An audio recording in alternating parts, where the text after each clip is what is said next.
There's no escape. On Halloween, the veil between this world and the next will lift. And then, all hell breaks loose. People have been scaring each other for as long as there's been a Halloween. But how long is that? Where does it come from? And why do we put on disguises and carve jack-o'-lanterns? To indulge our darkest fears?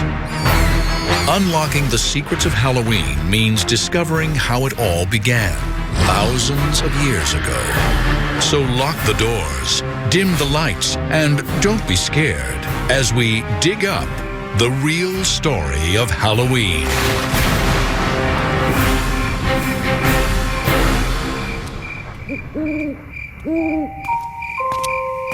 How can you describe Halloween without sounding insane?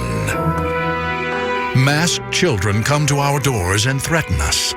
In return, we give them candy. But why? Why do we carve faces into fruit, then light candles inside them? And why do we adorn our homes with coffins and tombstones? The truth is, we take great pleasure in scaring ourselves to death. Halloween is about being someone else. It's about getting outside your own skin. And I think we tolerate it because we know it's one night.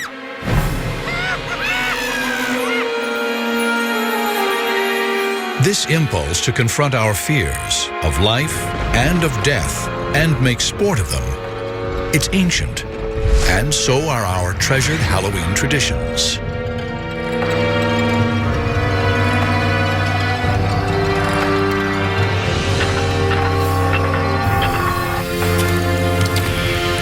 When did Halloween begin? And its ancient origins go back to the old Celtic calendar. And the old Celtic tribes divided the year between a light half and a dark half. And Samhain, their ancient holiday, was a precursor to our Halloween. It was the beginning of the dark half. Thousands of years ago, the Celts, one of Europe's early tribes, celebrated their Samhain harvest festival with bonfires on the night of October 31st to welcome their new year. For ancient peoples, harvest was a matter of life and death. If crops failed, people starved. Death was always close. It was a bit of a warning. You know, it's going to get cold and dark. Gather together, come home, and don't send anybody out alone in the dark. But the Celts believed there was even more to Samhain. What marked Samhain and this transition from light to dark was that time and space became permeable, flexible. And so that spirits, not only of the dead, but of the past or of other realities, could sort of wander into our reality. And humans could wander out and get lost in the other world as well. The veil between life and death was at its thinnest, and the living and the dead could commingle. And that's at the root of all the Halloween celebrations. Stories persist of people on Samhain night getting trapped in the other world, and of the dead appearing among the living. But the truth is, we know precious little about Samhain. We can only guess that their bonfires likely drew one familiar Halloween icon, a thing familiar, yet frightening to many: the bat. Before there was electricity, the only way you would have seen a bat would have been by the firelight. And in fact, you probably would have seen it around the fire because bats eat insects, and insects are attracted to the light. Bats come out at night, and nighttime was scary time. So if bats are the best and baddest part of your Halloween, you might just credit ancient people like the Celts. And they weren't the only ancient culture with creepy traditions. Others also looked to their dead. Many, many cultures sort of set aside a day or a couple of days to ritually celebrate and recognize the dead. An interesting thing is that you find a lot of them about the same time period, especially in agricultural societies, because if you think about it, you know, spring things come up out of the ground, they're very green, you harvest in the middle of the summer, and towards the fall, and when it gets towards winter, things die.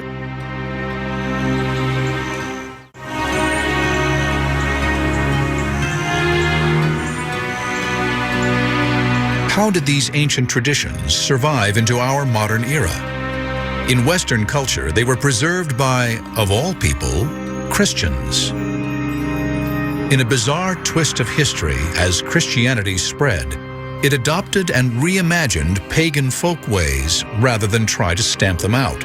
This made it easier to convert pagans. A key pagan festival destined to get a Christian makeover was Lemuria, when celebrants placated the dead, culminating on May 13th. Of all the different days that they have in the Roman calendar to celebrate the dead, it was the spookiest. So on the Lemuria, what are called the larvae, the ghosts of the departed, would come up and haunt people. To quell the dead, pagan Romans poured milk onto their graves or offered them little cakes. But the church co-opted Lemuria in 609 AD, turning May 13th into All Saints' Day, a day to honor the most holy of dead Christians. Setting aside this day was an attempt to Christianize this very pagan festival, and yet at the same time what it did was it kept a lot of the same themes going.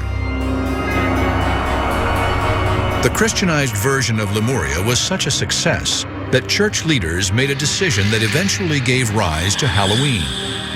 They moved All Saints, or Hallows Day, to November 1st to drain the life out of pagan Samhain. Because Samhain fell on the night of October 31st, before All Hallows Day on November 1st, people started calling Samhain All Hallows Evening, the evening before All Hallows Day. This shortened into All Hallows Even, and finally into Halloween. And then, to be safe, the church went one step further, adding a holiday to honor not just saints, but everyday Christians. November 2nd became All Souls Day, a church-sanctioned holiday to honor the departed. This is real important for Halloween because this is where Halloween gets its association with dead souls, death, and the supernatural again. So thank the church for inspiring the creepy essentials of Halloween. But wait, there's more. The church also helped establish the tradition of trick-or-treating, sort of. It all started during the Middle Ages on All Souls Day, when priests told Christians to pray for souls trapped between heaven and hell in a netherworld they called purgatory. Purgatory was not a pleasant place. It's not hell. It's not as bad as hell is, but it's still probably pretty fiery.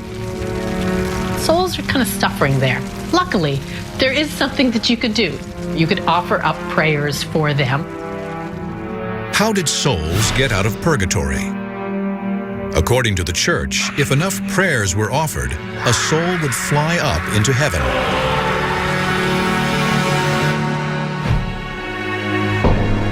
This led to a medieval custom that bears more than a striking resemblance to our modern trick-or-treat.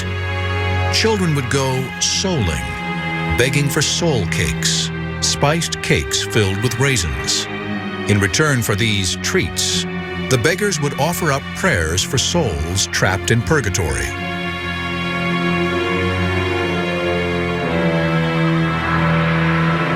While this forerunner to trick-or-treat became a preoccupation for medieval Christians, so did another future essential of Halloween: witches.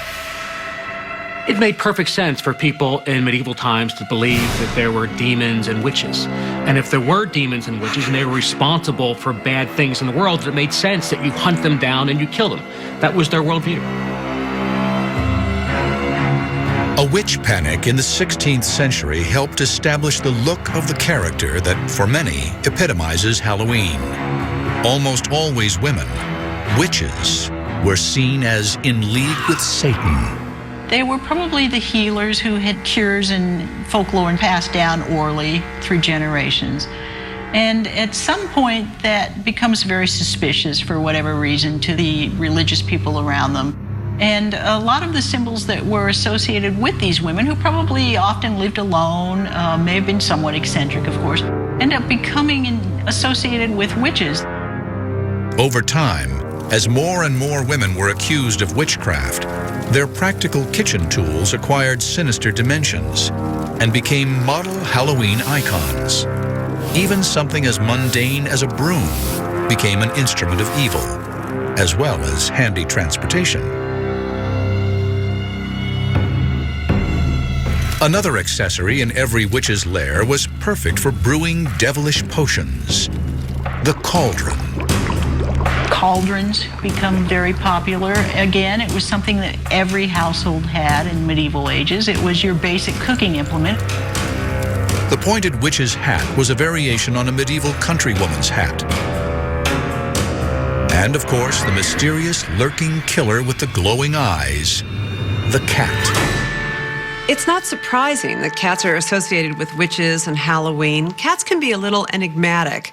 You don't really know what's going on in their head.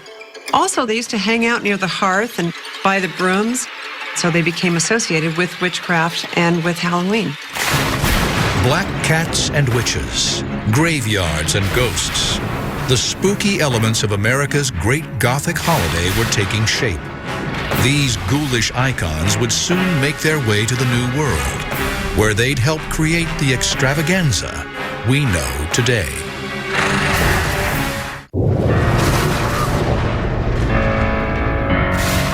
Bonfires, worshiping the dead, begging for treats.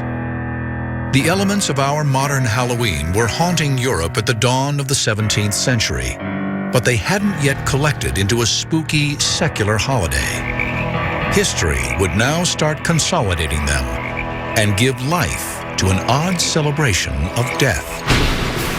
It's death that makes this holiday. Whether it's the threat of death if there is a bad harvest, the end of one order or the beginning of a new, this idea of the endless cycle of life and death and renewal is part of a lot of holidays, not just Halloween. This period saw the continued influence of one of Halloween's most colorful icons, the mask. It often appeared in tandem with another Halloween tradition, destructiveness. Rowdy beggars at All Hallows Eve also guzzled their share of alcohol, and demands for food and drink became more threatening. Masks helped hide their identities. In Britain, they got into some very particular forms that involved dressing in costumes and going house to house to present these little plays. And at the end of the performance, they would be rewarded with food and sometimes money. Was this trick or treat? Not quite, but the resemblance was there.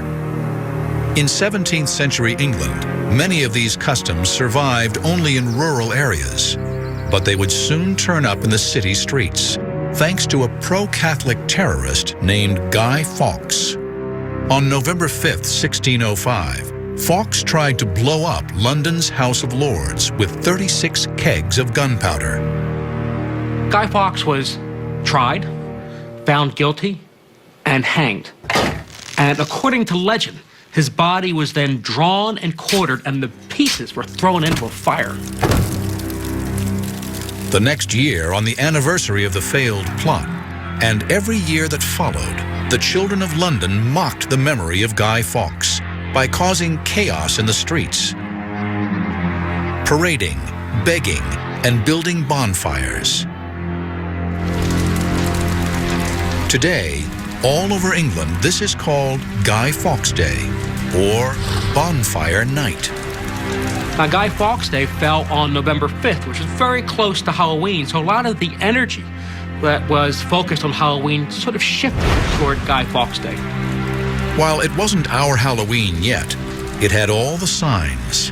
Children and adults alike taking advantage of the darkness and letting loose. But would this pagan form of celebration make its way across the Atlantic to disrupt the sanctuary of the New World? Not if colonial Puritans had their way. For the Puritans of New England, the supernatural was a dark, menacing force, not a harmless superstition worthy of inspiring a holiday. Despite their efforts to kill the Halloween tradition before it took hold, there were a few Guy Fawkes celebrations that made their way to the shores of America. Other settlers tolerated or even embraced the traditions that threatened the Puritans. And seeds were planted for the holiday that would morph into our American Halloween. For example, there's an 1833 description of a Halloween, not even so much a party, but just a small gathering where they told ghost stories around a fire. But now, one more spooky standby. The image of a spirit or ghost would join witches and skeletons in a macabre Halloween dance. By the mid-19th century, America was primed for a much darker holiday. Having endured 4 long years of civil war that ended in 1865 with over 500,000 dead. There were so many unclaimed, unknown dead bodies that the Civil War left behind that this country was obsessed with death. And mostly it was that so many of these soldiers died unknown. We don't know what happened to them. So there was a huge sense of they could come back. Maybe they're not dead. It makes perfect sense that people would tell more ghost stories. And the very first Halloween ghost stories were about people coming back home. It's at this time that America's Halloween story really begins. After the Civil War, when Scots and Irish immigrants brought their rural Old World Halloween customs with them, they helped to establish even more American Halloween traditions. For the Scots, it was a little bit of a scarier night. Until fairly late, we're still talking about the appearance of bogies on Halloween. Bogies, or boogeymen, were sort of amorphous, pestering ghosts that plagued children, hiding under beds or tapping on windows, or lurking by a gate or turnstile. There was a belief that there was a bogey on every stile, which meant on Halloween night you could cross any gate and there might be something sitting there waiting to get you. Halloween's signature symbol, the jack-o'-lantern, also began as a European tradition. But the prototype wasn't carved from a pumpkin. There's a great legend about a character named Jack-o'-lantern. And Jack was a troublemaker, but he was so bad, he even managed to get himself thrown out of hell, which is not an easy thing to do. But the devil did decide to have pity on him and scooped up an ember from the fires of hell and gave it to him. So Jack takes the ember and he puts it inside a hollowed out turnip. And he walks around and that becomes the legend of Jack-o'-lantern. In one age-old European practice, children would carve their own jack-o'-lanterns out of turnips and light them with candles. The first reference we have in the United States to Jack-o'-lantern, it comes from Nathaniel Hawthorne. And he's writing in Twice Told Tales, and he's describing someone's very tattered coat, full of holes, and when you hold it up to the light, it shines like a jack-o'-lantern would. Americans improved on the jack-o'-lantern tradition. They substituted big, round pumpkins for the old world's hard little turnips, and Halloween finally had its trademark. Pumpkins are generally harvested around Halloween, and kids realized jack-o'-lanterns could be a prankster's best weapon on Halloween night. Kids figured out this great thing they could do. They could take a pumpkin and you could hollow it out and you put a candle on it. And then you take that pumpkin and you put it on a stick and you put a sheet over it. And you parade around, you can put it in front of a window or something, and it's really a pretty scary picture. Jack-o'-lanterns soon became the face of Halloween. But Scots and Irish immigrants also brought with them the more rambunctious, stone-throwing, prank-playing Halloween reveling to America. And on Halloween night, at the dawn of the 20th century, there was a whole dark world of trouble just waiting for American boys. Halloween had been on a dark and scary journey from its origins with the Celts centuries ago. In the Middle Ages, it became a Christian holiday honoring the dead. But by the 16th century, it was turning into a rowdy kids' celebration, marked by begging and pranks. By the 1800s, Halloween had even moved into cities and towns across America. But the ghastly face of Halloween was reimagined in gruesome shades of orange and black at the turn of the 20th century. For the first time, artists of the era brought together all things scary and linked them to Halloween. Skeletons and spiderwebs, jack-o'-lanterns and bats. They established the look of Halloween that we still use today. Among these icons are white-sheeted ghosts. The sheet that a ghost wears derives from the winding sheet, the shroud that corpses were traditionally wrapped in before burial. And jack-o'-lanterns. The big grin still connotes the rictus of a death's head, as does the triangular nose hole. And even when it seems kind of jolly, death is still lurking there in the imagery. Horned devils came from medieval depictions of Satan. And witches from witch-hunting hysteria that swept through Europe and Puritan America.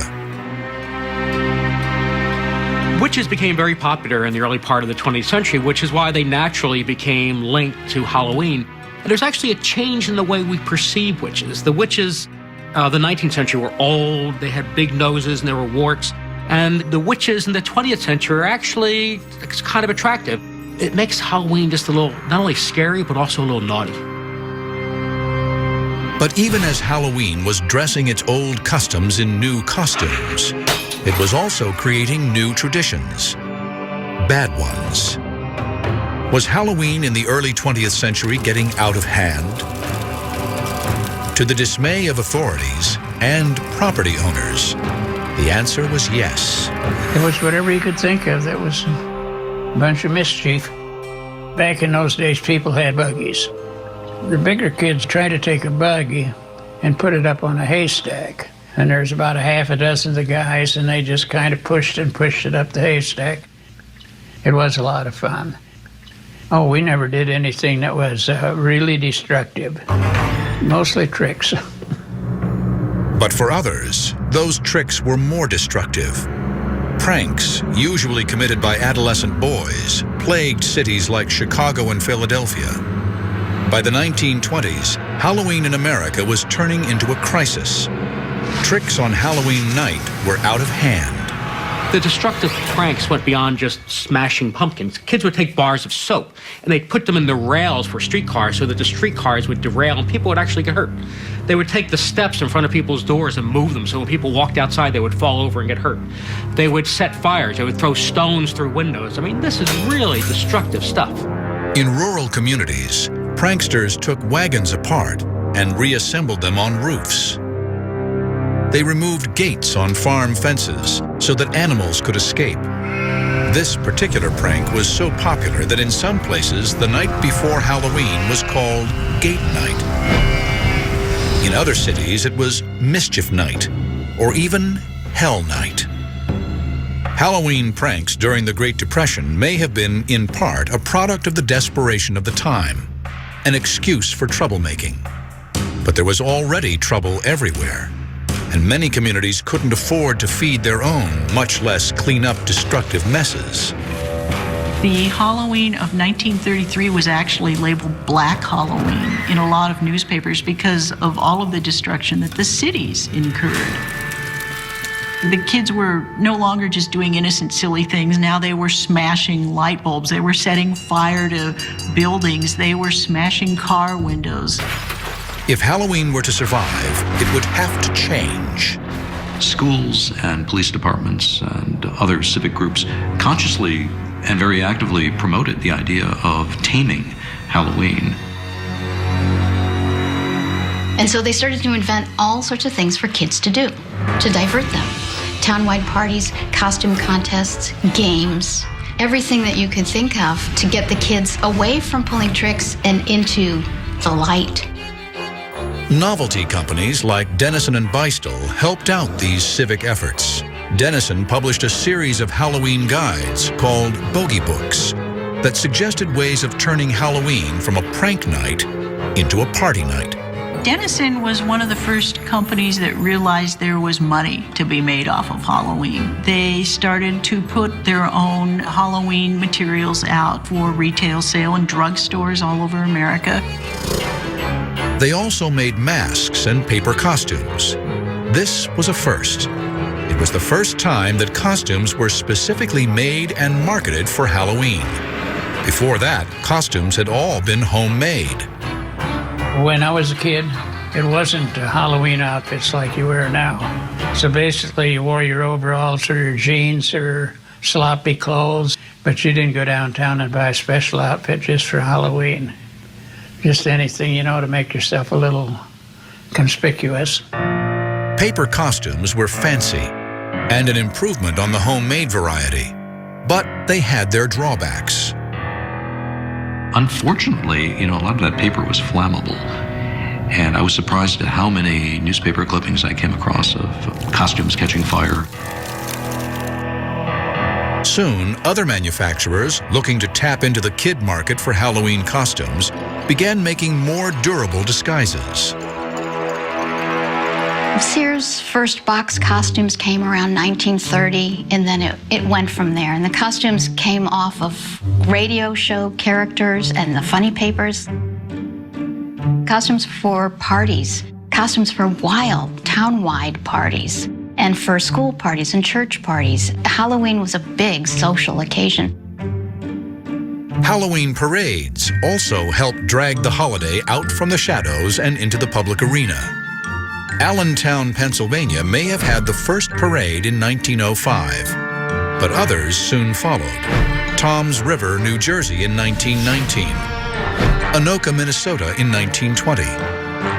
Anoka has held its parade every year since. In fact, the city now bills itself the Halloween capital of the world.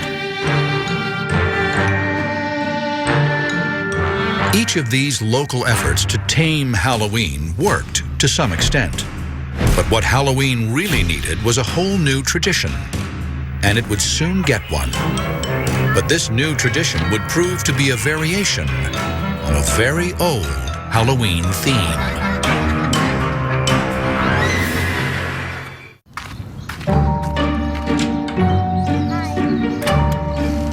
Trick or treat. That phrase still triggers cascades of candy into plastic pumpkins and pillowcases across America on the night of October 31st. And though the custom goes back centuries, the phrase trick or treat is probably less than 100 years old.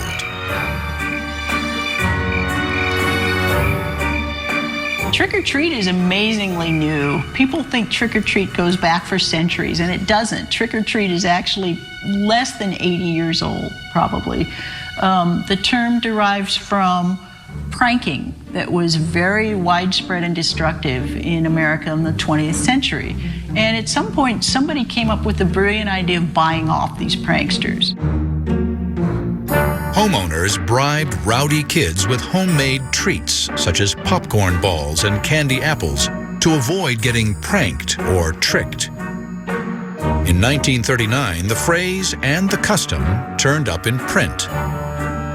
Doris Hudson Moss published an article in American Home magazine that talked about the success she had having a Halloween open house for the kids in her neighborhood. She didn't get tricked. She gave them sweets. It all worked. With the new custom came new treats. Not so much homemade goodies like popcorn balls. Now kids got store-bought, pre-packaged candies. Mars bars, Reese's cups, and good old Hershey's chocolate. Candy finally killed the rowdy Halloween. And now the time was right for the reinvented holiday to hit Hollywood. Uh-oh, the boys!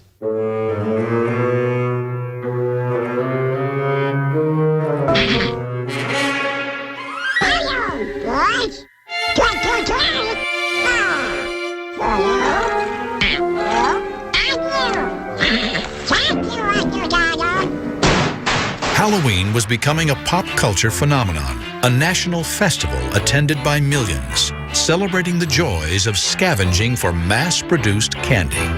I loved Halloween when I was a kid. I participated in it. I loved the rituals of it. I loved the pranks of it. I loved the mischief of it. I loved going to houses and dressing up and getting candy, and then there were parties. I mean, it was just fantastic. Then in 1966, Halloween found a home where all pop culture ultimately goes: TV.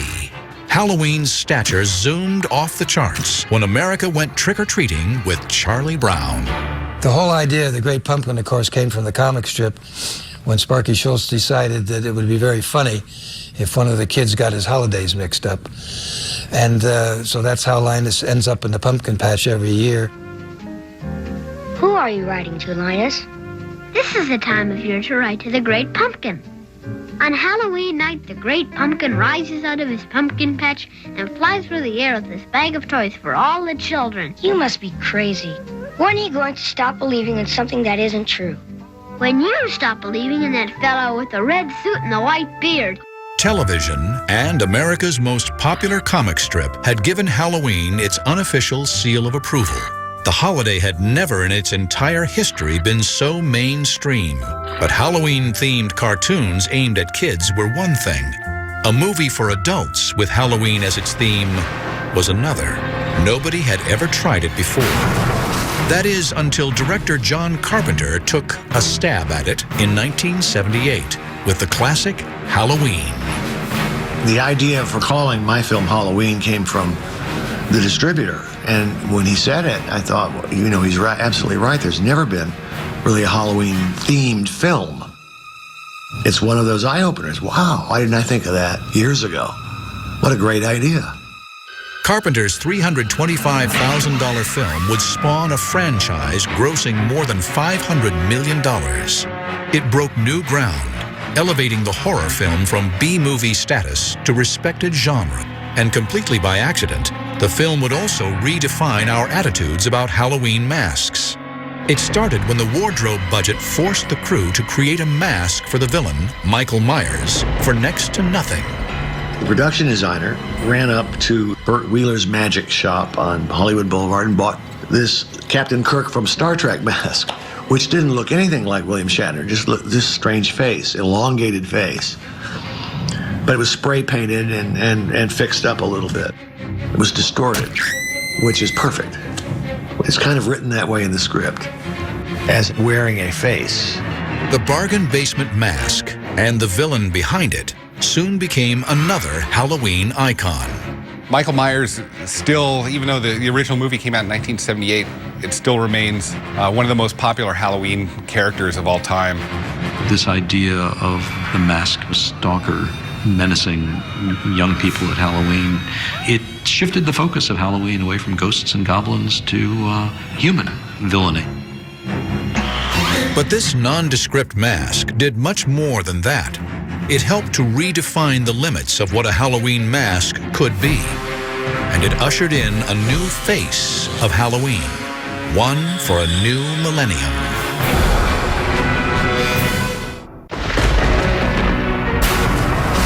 For hundreds of years, masks and costumes have been a way for partiers to disguise themselves. And now, it's a multi-million-dollar business. One Halloween-themed store, Burbank, California's Halloween Town, is so popular, it's open 12 months of the year, satisfying customers' need for disguise. We've had this business for 10 years now, and we really wanted to make it special, so we decided to open a year-round permanent store with ultimate spooky shopping environment. It really puts people in the mood to shop for Halloween. Halloween stuff is all over the store, but the heart of Halloween Town's business is masks. We have dozens of masks. We have the best zombies you can find, the best clowns.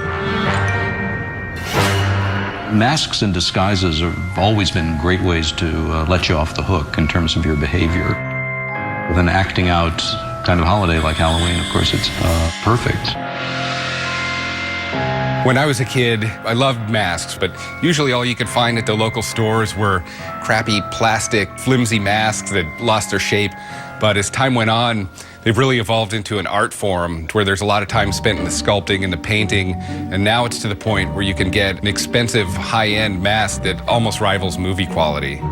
And Wayne Toth would know. He's a special effects artist for major motion pictures.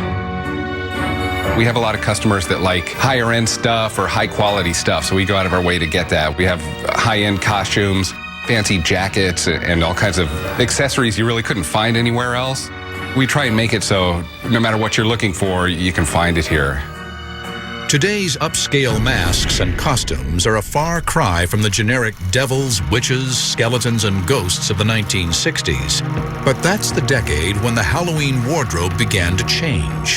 Hollywood started to influence what kids wore, transforming them into their favorite TV and movie characters. Today, that trend has escalated to an obsession. Film franchises like A Nightmare on Elm Street, Scream, and Halloween are inspiring growing legions of kids to dress to kill. To wear the mask of the killer or of the ghost, of the skeleton, it gives a kid a sense of a lot of power and also of safety, because the monster can't get you if you are the monster for that moment. Crazed killer masks are just part of Halloween's evolving taste in costumes. The only rule now is that there are no rules. Masks take their inspiration from pop culture, religion, politics, you name it. And a growing number of faces behind them belongs not to kids, but adults. Halloween has become a huge adult activity, and I don't think that was the case, say, 50, 60 years ago. But it's been, again, specific days set aside where you can be somebody that you normally aren't. You can get behind a mask, you can wear clothes you would never wear during the rest of the year, and people enjoy these. Truth is, our 21st century Halloween is as much a holiday for adults as it is a holiday for kids. You get those children who are now growing up, and they become very nostalgic for Halloween. So Halloween shifts again, starts to become more of an adult holiday. Halloween businesses now cater to anyone who wants to get into the spirit of the holiday, with parties and Halloween-themed venues such as haunted houses. 50 years ago, when you were too old to trick or treat, you probably had to stay home and hand out candy. There was nothing else for you to do. Now there is a vast and imaginative haunted house industry just for you. And there's something like 4,000 haunted houses in the United States every year.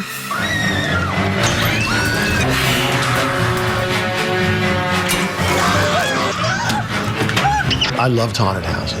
It fascinated me. They terrified me as a kid. But haunted houses aren't the only place to find adults getting out on Halloween. In places like New York City's Greenwich Village Halloween Parade and West Hollywood's Halloween Carnival, the holiday takes a walk on the wild and naughty side. Of course, the gay Halloween parade is now a big fixture in San Francisco, in Los Angeles, and of course a big part of the New York celebration. But it's this idea of turning the world on its head and being who you aren't or would like to be. Again, it's that mercurial American obsession with self-transformation.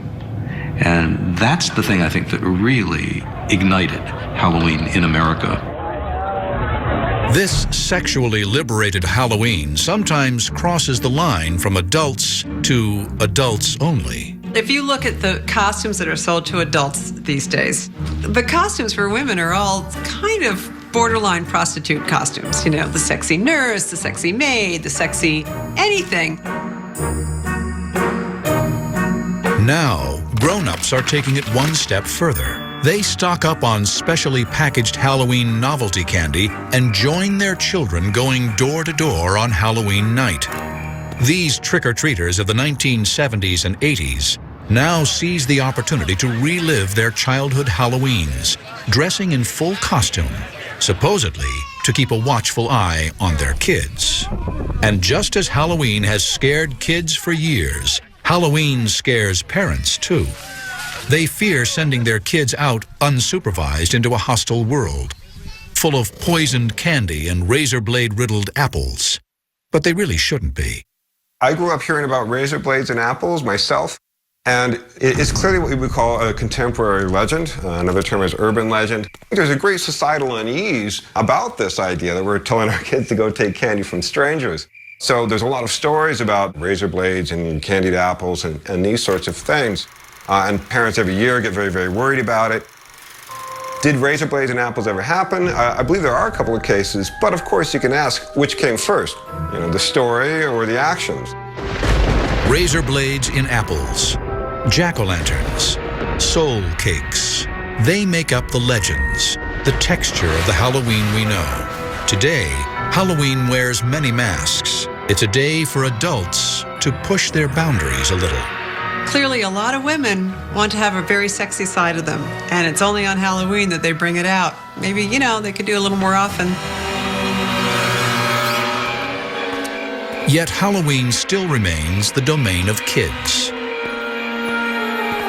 When you're a kid, you had one night a year where you were in charge. You got to dress up. You got to be something that you usually weren't. And you kind of even got paid for the privilege of this. It was an amazing holiday. Halloween doesn't like to have its energies tamed. It's the rebellious aspect's going to pop up somewhere. Look close enough, and you'll see that Halloween is a showcase of everything the human race fears.